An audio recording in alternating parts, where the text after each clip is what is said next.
Shalom. Should I look like I'm not working? You can look however you want. You can smile. My fake ass. Welcome to Standards TV, where we center the experiences of Black and brown women.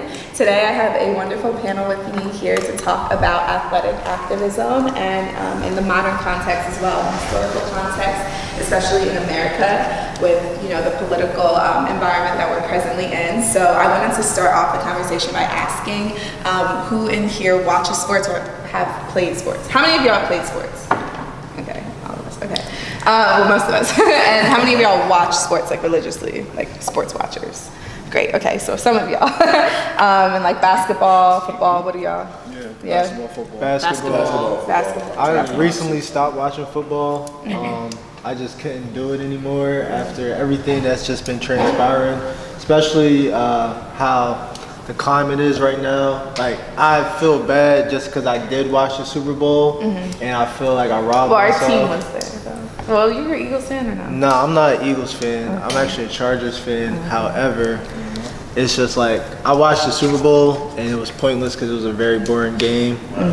And I just felt like I did Cap so dirty by watching the Super Bowl. Yeah, I didn't watch this year, but I did watch last year because the Eagles made it, and they haven't made it since 2000. Anyway, I wanted to start off the conversation by asking, what were your thoughts when you first heard about Colin Kaepernick kneeling, and kind of the conversation surrounding it? What did you guys think? When I first heard about it, I remember the day, I have like a big sports group chat or whatever, and I seen it, and then I instantly went to the game and watched it live. And I'm like, damn, like he really took it upon himself to take a knee. I've been playing football since I was like 10.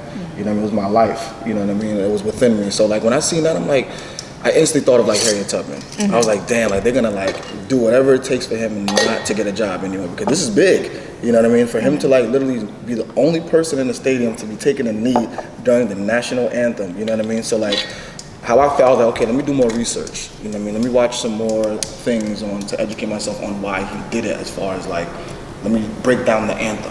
You know what I mean? That's when I learned about Francis Scott Key and how he wrote the anthem, and how he, the unwritten, unheard of third verse, that was put into it and taken it out. How he was a slave owner, he was a racist, so that's the person who wrote our national anthem. So now I see why he could be taking a knee, but I was still watching football after that, and then I guess we'll go further, but that's how I felt initially. Right, initially. Towards it, yeah. Yeah, it's going to be.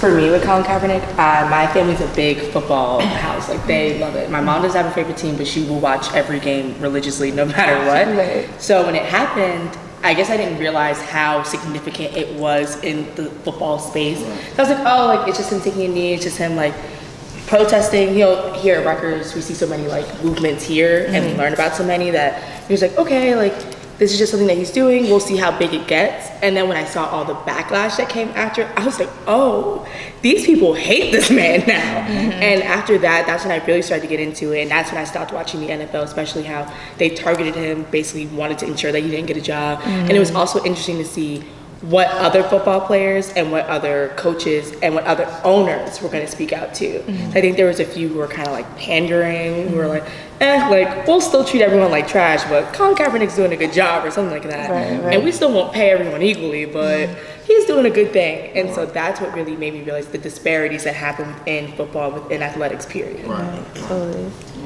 For me, it was really crazy, especially being on the Rutgers football team at the time. Right. Everybody in the locker room was talking about like, oh, you're seeing all these people, because after Colin Kaepernick started taking a knee, then more people started taking a knee. Then the head coach addressed it, and he's like, we don't want anyone taking a knee because we don't want any of our donors or any of the people that support our football program to think that we're disrespecting the flag. And then I actually stood up and I was like, well, did you know, like, the guy who wrote the national anthem was a slave owner, which is something that my mom always told me. So that was something that I've known since forever. And every time I heard that song, I always think about that. So, I was one of the people who actually ended up taking a knee, and they made me get up, but... Yes, we love it, yes. Yeah, of course. That's my hope. It's a big risk, man. Yes. So just jumping off your literal last sentence, when I was in high school and I was always really into political science, and so when I started learning the actual, my mom read a people's history of the world or the United States. I'm not sure what the exact title is, but it's basically about the genocide of Native Americans. My great grandmother was Taino, which were indigenous people in the Caribbean, and I believe Christopher Columbus killed probably 80. What did I say? No, it's Christian Columbus. But I was being funny because it's what he did. His name is Christian. Oh, sorry. No, it's okay. He killed, somewhere, you can Google this and verify, between 85 and 90% of the population. Yeah, the Taino population is Yes, you they're can't really gone. trace it back. They're gone. It's gone, yeah. So, once I learned about that, how we put Chinese and Japanese Americans in internment camps, the walk of, what was it called, the Walk of Tears? The Trail of Trail of Tears. Tears, yeah, thank you. Which was done by one of our presidents, I'm not sure, Andrew Jackson, thank you. We sterilized Puerto Rican women, the Tuskegee experiments where we infected black people with syphilis and just let them loose and didn't tell them that they were infected. The United States of America has that's a whole separate, we could talk about that in a minute, right? But I never stood for the anthem. You know how they played it at school in the morning? I was in every class I was masked down. And one of my teachers was a veteran and it pissed him off at first. He was a white guy, but he was kind of democratic.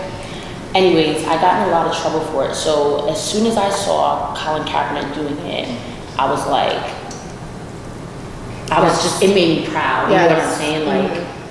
To see you using your platform and your voice in not sustainable, in a positive way for the people, you know what I'm saying? Right.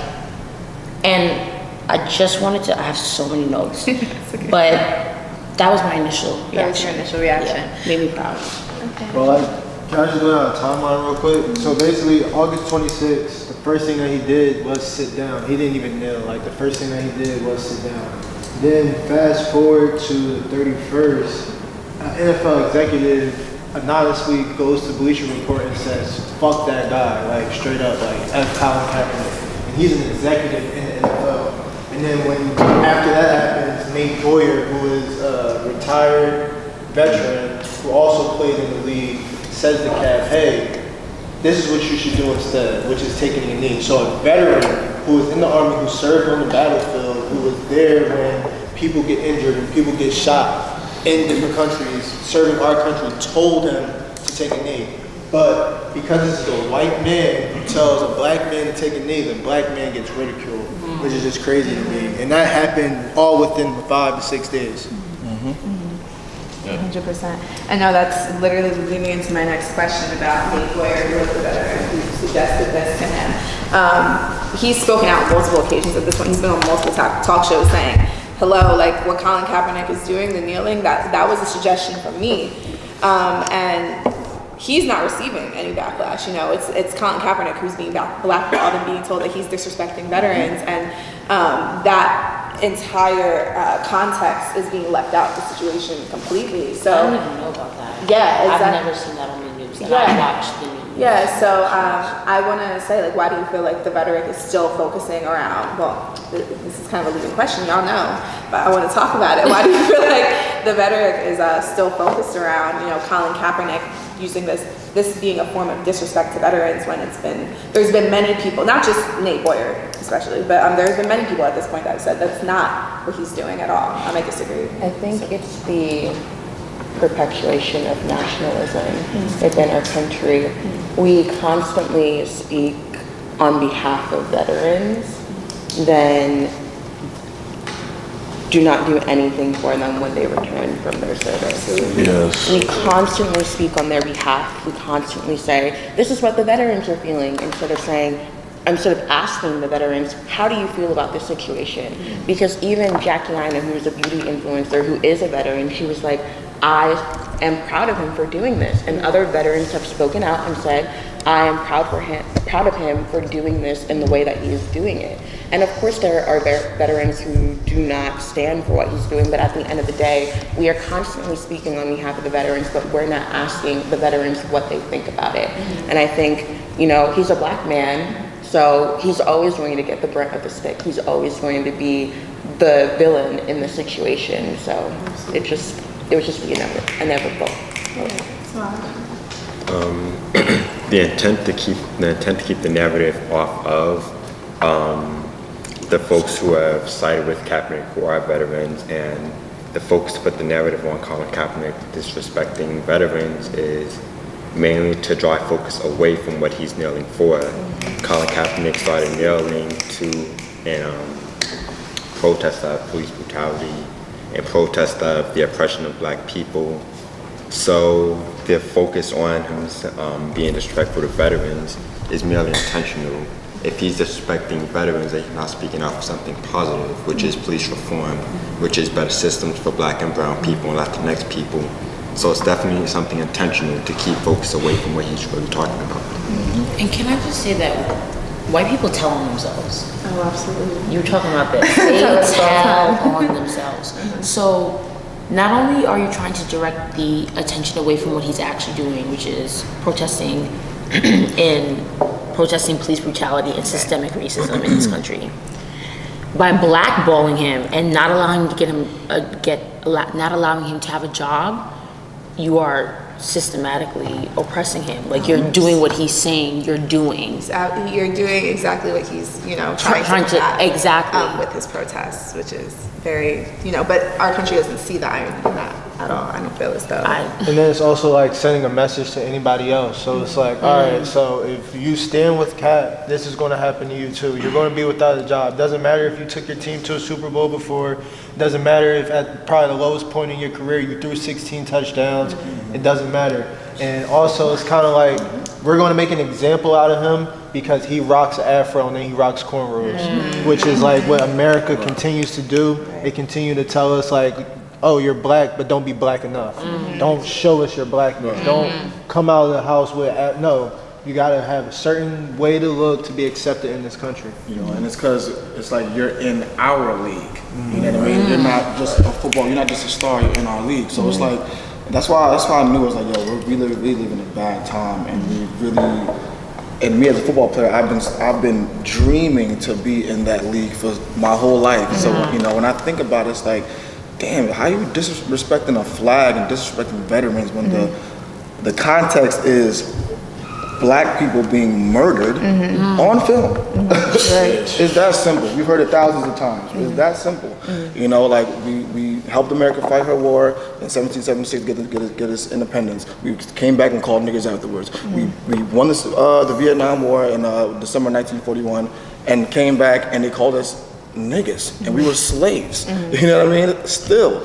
And till this day, you can even say Trayvon Martin, everything that's happened, till this day, we're still not getting the justice that we deserve as Black Americans. You know what I mean? So as humans. Yeah, as humans, of course, as humans, but in particularly Black people of color.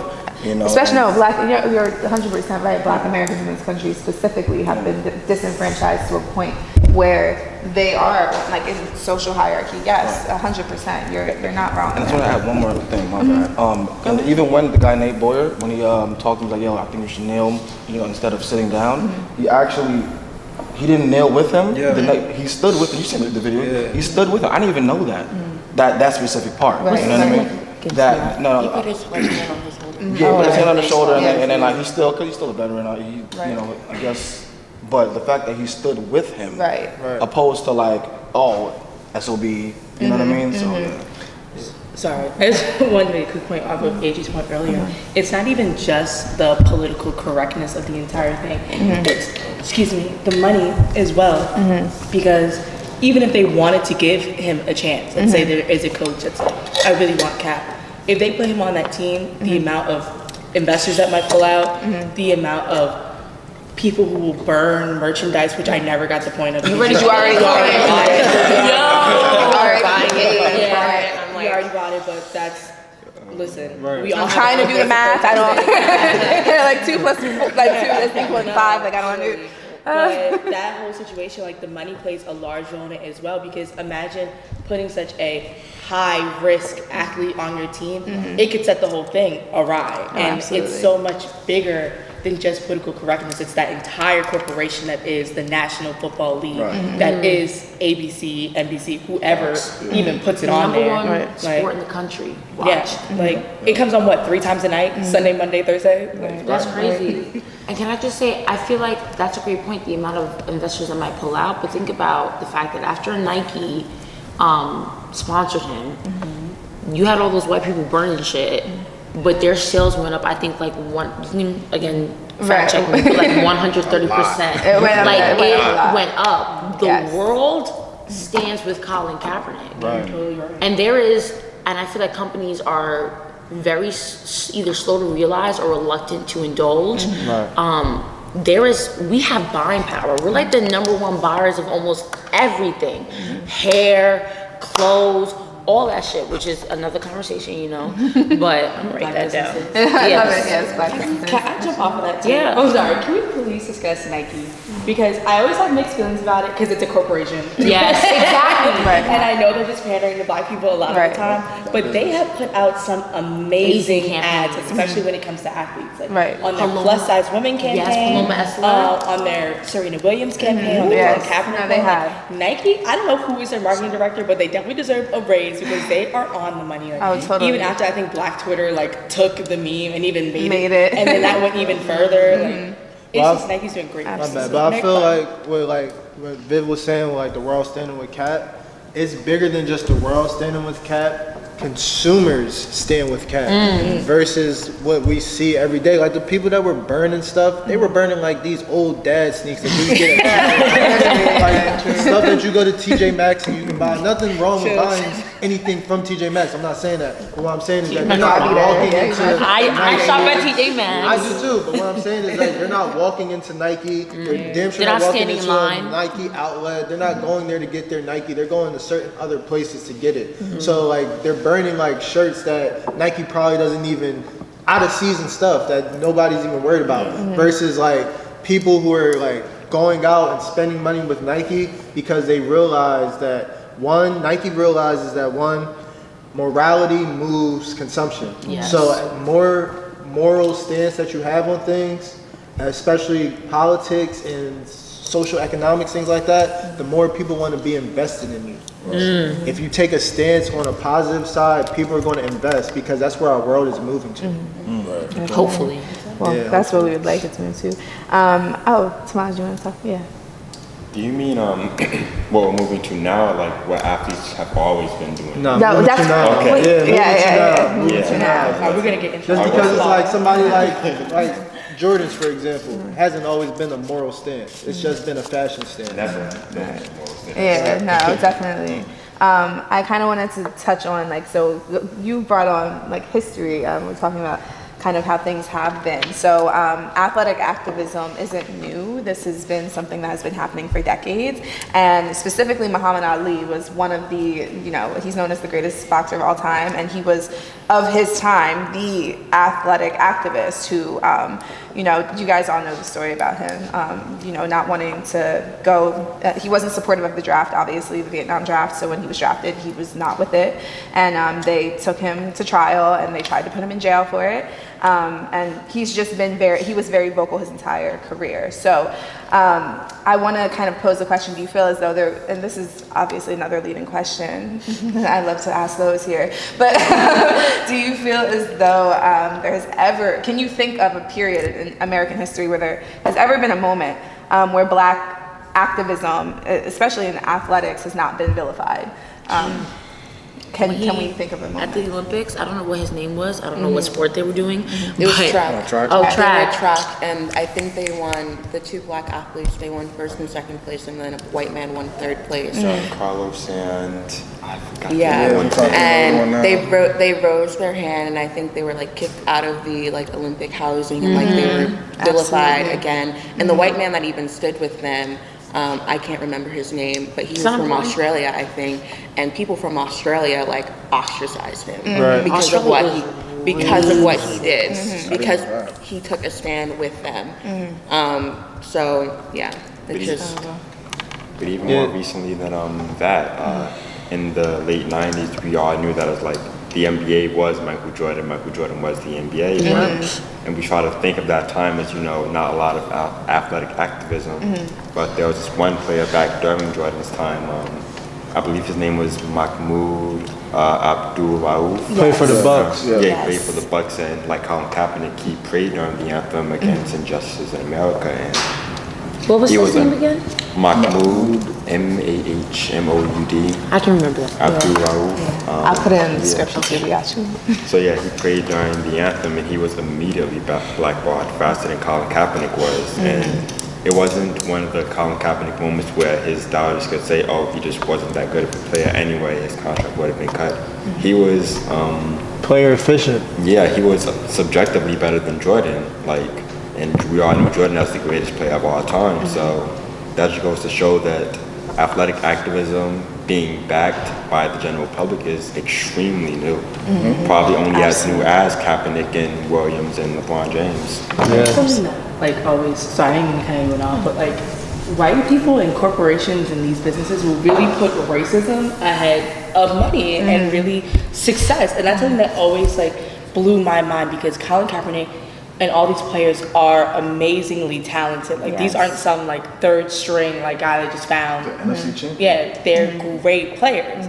And they are willing to lose and fumble the bag over racism. That just, I know, random point, but that's just something that's always been crazy to me, because even in everything, school, work, politics, they're all right, listen, I hate black people so much. I am willing to sabotage my own career, my own stances, and my own money to hate black prove people. that point. To prove that point. Yeah, I want to segue into something right now, because I want to talk about LeBron James, because we talk about LeBron James. we talk about Colin Kaepernick a lot, but I'm sure a lot of you have heard Lauren Ingram's, whatever her name is, comments On site. Yes, so she made a comment about him and Kevin Durant. They were speaking about their opinions about the political system in this country, and she said that he needed to shut up and dribble, and yes, she said that he needed to shut up and dribble. I don't know how much more demeaning you can get than that. So I wanted to kind of ask, what ways do you think black athletes are restricted overtly and covertly in the industry? Because there are so many ways that we see it, not just within the sport itself, but surrounding the athletic personalities of it. I just think, one, we have this persona that if you are within a certain professional sphere, that you cannot take a political stance. We kind of, one, dehumanize black athletes, and we only see them, as consumers only view them for the entertainment or for the talent that they can give us, as opposed to for seeing them for the human beings that they are, knowing that they are educated, knowing that they will have a political stance, especially being black athletes. We only see them for the money that they can make us. And we see that with the exploitation of black athletes in professional leagues, but even on NCAA, we see that. So we always see the exploitation of yeah, you're really talented, you're gonna make us money, but what else are you doing for these athletes? And we always put the money first when it comes to black athletes. And they're restricted in so many ways. Serena Williams, she has been tested so many times. We don't get to her too. The most tested out of all of them. She's been the most tested, and she has never failed a drug test. Never. Yet her white counterpart, Maria Sharapova, failed a drug test, and it was oh, she failed. She was in tennis. It's a shame. It's all right. But if Serena had done that, her career would have been over. From Her career would have been over. Everything should have been ostracized from everything. Oh, sorry. I see Rashad. He ready. Go ahead. Go. When she talked about dehumanizing these black athletes, there was this one meme I saw of Serena, and I think it was the last thing she won. Yes. It was like her, and like they tried to like make her muscles all big. The political cartoon you're talking about, right? Yeah, that they drew her. Yes, exactly. Yes, Like, yes. things like that, and things like the cover that LeBron was on, where he was on top of the building like King Kong, so to speak. With Giselle. Those things like that are just, I feel like,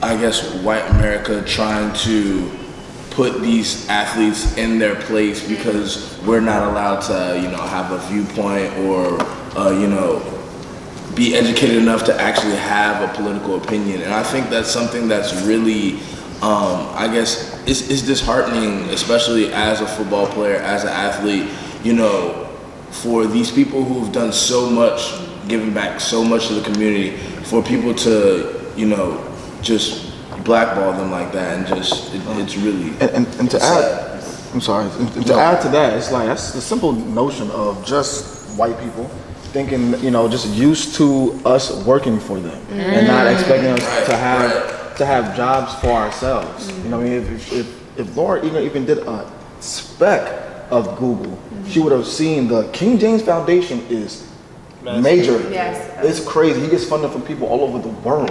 You know what I mean?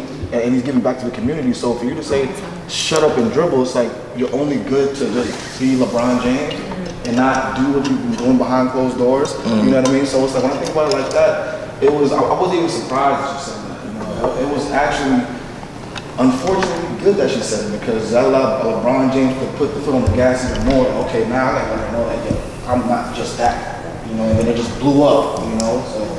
Can I just, before, because I kind of want to bring this conversation to another point that I think is really important, that I don't feel like it's talked about a lot. But I see a lot in the industry, the policing of Black athletes, and like I said, outside of the sport, in terms of, for example, like press junkets and shit. Like they're expected to be in suits, expected to dress X, Y, and Z. I know Allen Iverson. Someone in one of my courses did a whole presentation on like when he got into the league, how much controversy he caused because he was like, I'm gonna look how I look, and y'all are gonna deal with it. Also with like football, for example, they don't want you to showboat on the field. They want you to be X, Y, and Z. They want you to. So how do you feel about? I feel like, honestly, back to Michael Jordan, I feel like it's his fault. I feel like it's players like Michael Jordan who, when they were at the peak of their career, what did they do? They held basketball camps, and when they held these basketball camps, they invited 40-year-old, 30-year-old white men to come get beaten by the best in the world. So basically, you got these men paying $20,000 to $30,000 to come play you in basketball, so you can just beat them.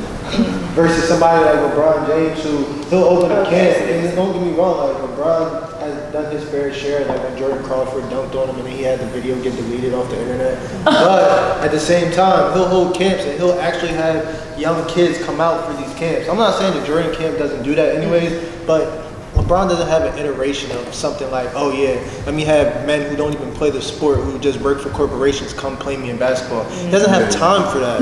You know what I'm saying? He doesn't have the time to do that. So it's just like, he does a lot of giving back. And I feel like men like Michael Jordan, men like, who was just in the White House with Donald Trump, something Brown. Jim Brown. Jim Brown, yeah. you know what I'm saying? Like, they sit there and they sacrifice their blackness for $1. Raccoons. Straight up. Raccoons. I feel like you have to fit a certain mold, because like, for example, Serena Williams looks a certain way and she's vilified, but for someone like Tiger Woods in his prime, they want that type of black excellence, but he's not, rocking cornrows. He's not speaking up against any injustices. So I really feel like it depends how you look, how you act. They want you to act how they want you to act. They want you to be that I have 2 points. The backlash over Serena Williams' appearance is inherently transphobic. Like likening her to a man, comparing her to a man, questioning her femininity is transphobic, and they've done that to Michelle Obama. The misogyny that's deeply embedded, the anti-black women. Because they don't do it to light-skinned women. No, and actually, this is great, because my next question was about Serena Williams. Yeah, go ahead. I just wanted to say that I think just you guys were mentioning how you were treated as athletes. I think that in this country we're still treated as commodities. We're still treated as subhuman. There is no way you were telling me that I'm a person and I'm working for you and I'm making you this shit ton of money, but because I'm black, I'm not allowed to speak my mind. And then just real quick, bring it back to the veterans, like y'all like, they're fighting for our rights. What's one of our rights? The right to protest. Like, do y'all understand what you don't make any sense. Like, and I have the army's a whole nother conversation. I'm like that. Vivian's coming out with the panel. Vivian, with like the way that Vivian. I'm sorry, Ben. No, it's okay. But basically, just like the way that they go off of that, it's like, all right, so when I was in college, I started a track club my freshman year. And when I started this track club my freshman year, we were probably 6 individuals, 3 girls, 3 guys. So what they did was, because they knew that they had me and another athlete that was like very exceptional, they made it into an inaugural season. So basically the next season, which was my sophomore year, they made a track team. So the track team basically got funding based off the cross country team, which was already established. To make a long story short and fast forward, that season I put up crazy numbers in my conference. Basically, we went from having no team to having a team that was very established to that season winning the conference championship, all based off of just me basically being a decathlete. So I did all these events from high jump, long jump, triple jump, 4x4, 4x1, 400, all this stuff. Nice. So come my junior year, they offered me little to nothing that would barely cover my books. Yet they brought in kids who came to the school based off of my performance and offered them anywhere from $12,000 to $20,000 scholarships. Kids who haven't even performed at a collegiate level yet, haven't even proven themselves. Mind you, that junior year, I continued to perform, and to their understanding, they knew I was working a job outside of running and being at school to be able to pay for my tuition. And my senior year, they only offered me $400 more on top of my scholarship. So I quit. So what do? They had me they attempted to have me sign papers that made it seem as though, I'm not being complicit with the team. I don't want to be a part of the team, and I need to exit off of the team. It's just what the college does, period. They sit there and they'll have players who are proven, whatever sports you do, and then they'll use that energy to bring more recruits in. And I'm not going to say that it was based off of color, but the recruits that they brought in were white. I just want to say really quick, just to kind of piggyback off of that and how we prioritize like the athleticism of black athletes over their academics, and how the graduation rates of black athletes compared to their counterparts is lower to like other black graduates, to other student athletes, and then to athletes in general. It's from a study conducted by Sean Harper from USC, just like 55% for black athletes, and compared to 76% for all graduates. The graduation rate is completely different. Yeah, I was actually going to talk about that too, about Rutgers, but now I'm debating because I don't want Rutgers to come back. Oh, actually, I'm about to. Okay, so yeah, we're actually. You will find me. Because we've been talking for a minute in this last little section we're going to hit. I'm sure everybody has something to say. So I wanted to kind of wrap the conversation up around Serena Williams, because you kind of touched on, since she has entered the industry, since she's been a child, and not just her, Venus as well, since they've been children, they have been the recipients of massive racist and misogynistic, whether it's media, whether it's hate, whether it's just how they're treated, period, point blank. So I wanted to kind of touch on as well, at Rutgers, there was well, not necessarily at Rutgers, but there was a talk show host, we won't even name him, because he's not worth it, but he basically used a racial slur to speak on the Black Rutgers women's basketball team. Well, racial slur, to me, that's close enough. It should have never left his mouth, yes. That's what he said. He said he called them that. That was Rush Limbaugh, right? No, it's Don Imus. Don Imus. Yes. Oh. So I just kind of wanted to kind of talk about what are some of the ways in which we see these. We talked about all of the ways in which Black athletes are treated, right? But there is also a way in which Black women athletes are treated in a very dehumanizing, in a very dehumanizing way. So I kind of wanted to talk about the double standards we see in athleticism versus white versus Black men versus Black women. I would love to jump. Yeah, I just feel like with Black women that play sports, like especially specifically with Serena Williams and Venus, it's kind of like they're trying to like embarrass them like outside, like kind of let them know that they're not welcome in the sport, no matter what they do. Like even like that situation with Venus with the beads hanging down, like it's kind of like they wanted to make her feel embarrassed, like for having the beads there. Right. Like she never had a solid reason for like giving her a penalty for her beads falling, just that they were annoying really, and it's just like the girl just kept saying she didn't like them, basically. It's just like I don't know, it's so like fucked up and rude to embarrass even a kid like that. Exactly. I don't know. I wanted to talk about how, so going off of that, it's just how they want us to all fit under this persona and how we're supposed to look. And it also, going off of that with the Venus and the hair bead situation, it also relates to, literally, that was I think it was in 1999. Yes. And then literally 10 years later in South Jersey, Andrew Johnson, the wrestler who had to cut his dreads. And I was... Cut them? Exactly. Yeah, so hard. So It's like horrific. Exactly. And I was a wrestler my sophomore year, so obviously I had hair. I had to braid it up. I was told multiple times by a referee, by my coaches, you have to get a hair cap if it didn't fit like the requirements. And obviously I figured like they're gonna pull it. So with his dreads, I know that the ref missed the weigh-in, but there were so many times for him to have been approached, to have more than 90 seconds to come up with a reason for him to not forfeit. Right. And the fact that the ref was sitting there being like, oh, that's not enough. You need to cut more. You need to cut more. Like, no, there were so many ways to approach that situation, but they went around it just because he didn't like his dreads. I just wanted to say that cutting of people's hair has been done by white people to Native Americans. They believe that part of their soul, or the entirety of the soul, I'm not entirely sure, is in their hair.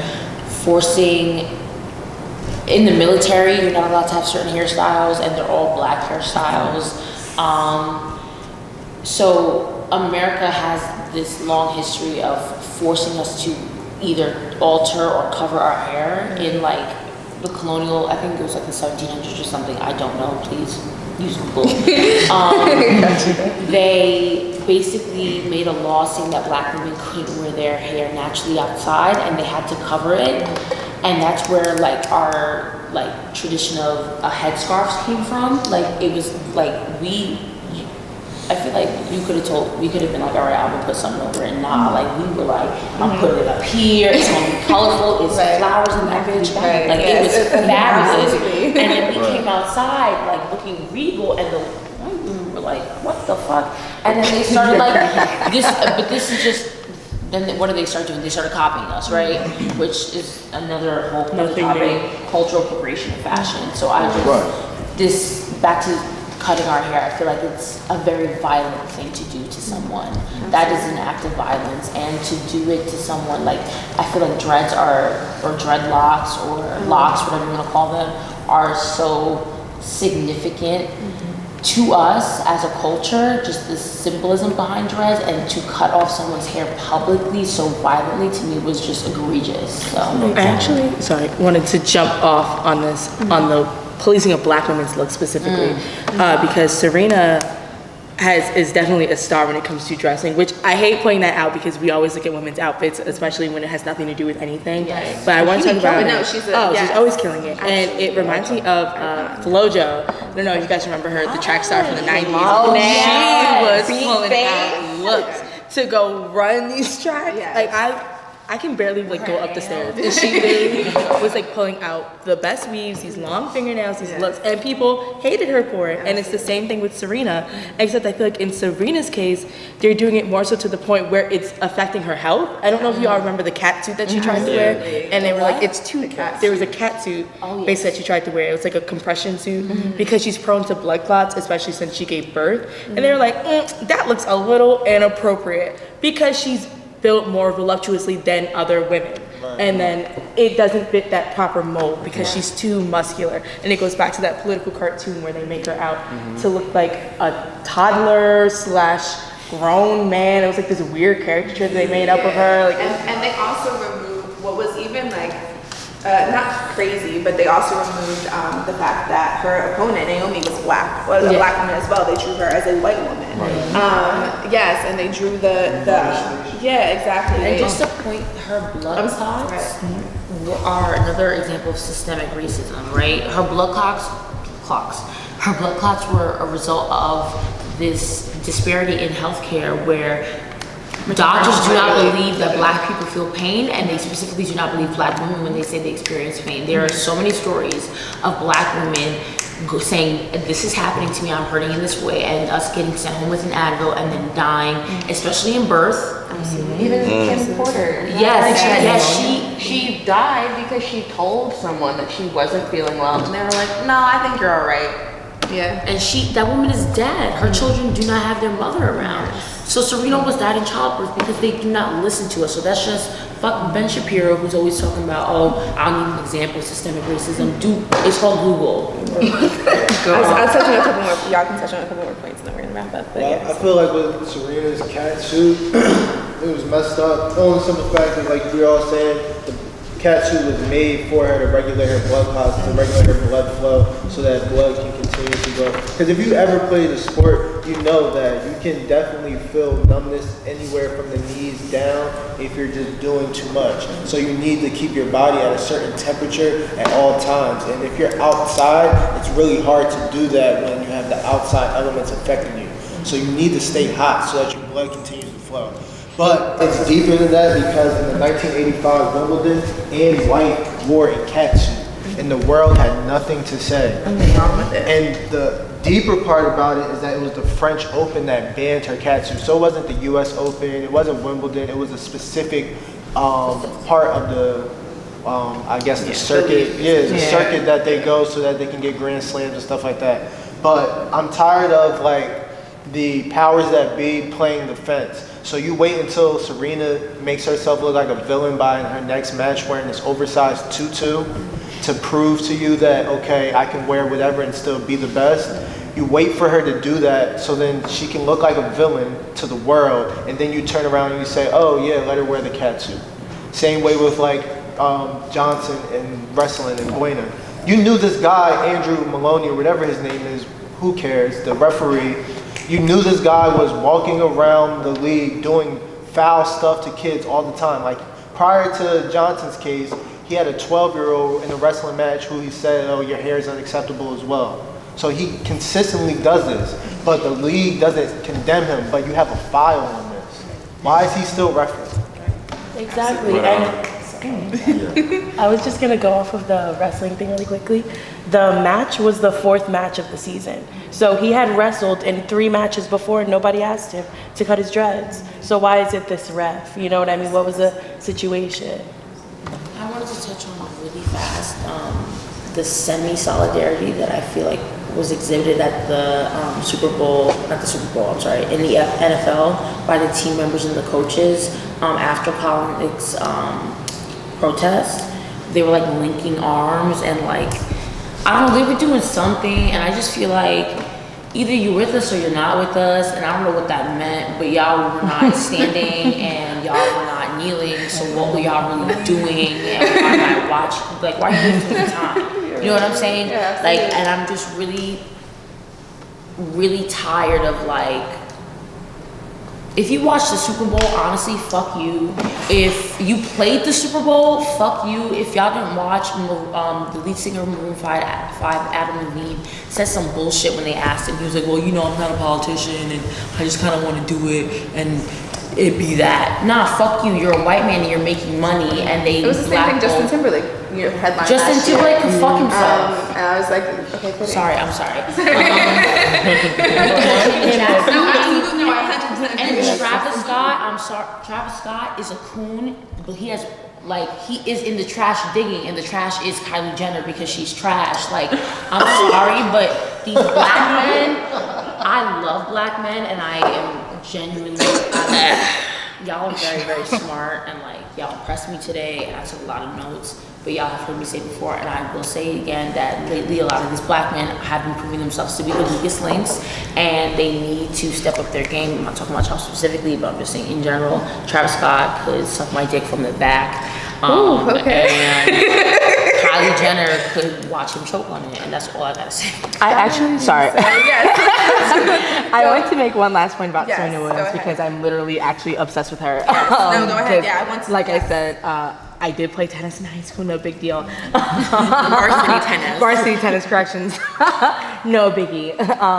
So I'm actually obsessed with her, but the last thing I wanted to point out was that place of intersectionality that she's in as a black woman in athletics, because Serena gets hate from both sides. I mean, obviously I do feel like it's way more from the race side where she's a black athlete and she can't, she has to be policed at all times. Absolutely. But there's also that situation with Serena, just as a persona and just on magazines and photography wise, where it felt like the black community was always against her. I felt like the main people who were spreading those rumors that she was a man, I always heard that within the black community. It was never really white people who cared about that, because it's almost like if they couldn't pick on race, we decided to go for something else. Absolutely, absolutely. That's also Even- No.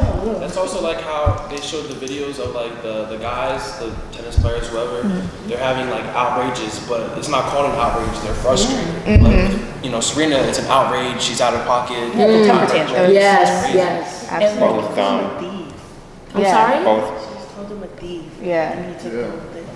but black women in general, black women always have to kind of walk this very fine line between being too feminine and too not even too feminine, being too sexual and being too masculine. Black women don't get the ability to just be feminine. If they're feminine, then they are too sexual, and especially just Serena and Venus.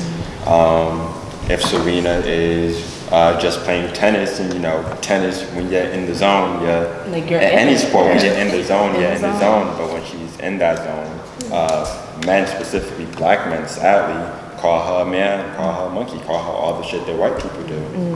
And then when she's just trying to, just be, because Serena is a girly girl, in person, when she's just trying to be that, she's over-sexualized by everybody else. So she carries herself amazing considering all of that. Yes. So black women really have to. It's not even that they have to, but it sucks that the patriarchy and racism forces black women to always have to rise their head up. Yes, I was just going to point out her relationship with Alexis Ohanian. Her husband. the founder of Reddit. Yeah, the founder of Reddit. And when she started dating him, the whole black thing, how couldn't you find a black king? Wait, so y'all were hating on her and calling her a monkey, but you wanted her to Yes. fuck And they y'all? were like, you can't find a black king out of all these athletes. And That's another And then she's like, That's another she's like, you conversation. all treated me like trash. Like, And I found someone who likes me for me, and now you're mad. she at said me she for wanted it. pasta, and that nigga took her to fucking to get pasta in Italy. I wish. Where is my king? Where's my king? Korea. I thought you just might have taken me to the damn living room. I love it. On a good Right. note, So we're oh, sorry. Yes, Go ahead. no, Yeah. when you're 23-time champion, it's of course you're gonna be targeted all the time. And it's side note, it's when you think about people like Deion Sanders, you know what I mean, who invented the do-rag in the NFL at that, literally wearing it under his helmet, flapping out, gold chain on, earrings on. T.O. had earrings on, but they never, I don't want to say granted it's different, you're talking about do-rags and you're talking about hair, because you can still even think about the first grader who had they told him to cut his hair to go into school, so it's they pick and choose what they want to, if you're the cash cow, okay, we'll probably let you rock a little bit, maybe. Right. Like Deion they never said anything to Deion is about wearing his do-rag for the football watchers, you know. And but I salute Venus, you know, and Serena, and it was amazing after when she said, oh yeah, so what she do? Like, oh, so what are you gonna do now to fix it so it doesn't happen again with the beads to come out? She's like, I don't know, I'm just gonna have to tie them tighter. And I was like, word. And that made me feel good. It's like, you know, like no matter what, you know, they still have themselves. Like they're true to themselves. They're not Absolutely. gonna just fall for this. Right, we really have to wrap up. But we've been trying to wrap up for the past 15 minutes. I'm so sorry. I would love to keep going. I really would, because this is such like an important conversation. You guys have been amazing, and you can give yourself a round of applause. Thank you so much for sharing all of your thoughts and opinions and your experiences as well. It was amazing having you guys here. So I just want to say thank you so much for watching, and to comment down below your thoughts, subscribe to our channel, and find us at Standards TV on IG. I'll have all of our brilliant panelists linked down in the description below. So yes, we'll see you next week, and stay hydrated. Stay hydrated. Yeah. Stay hydrated.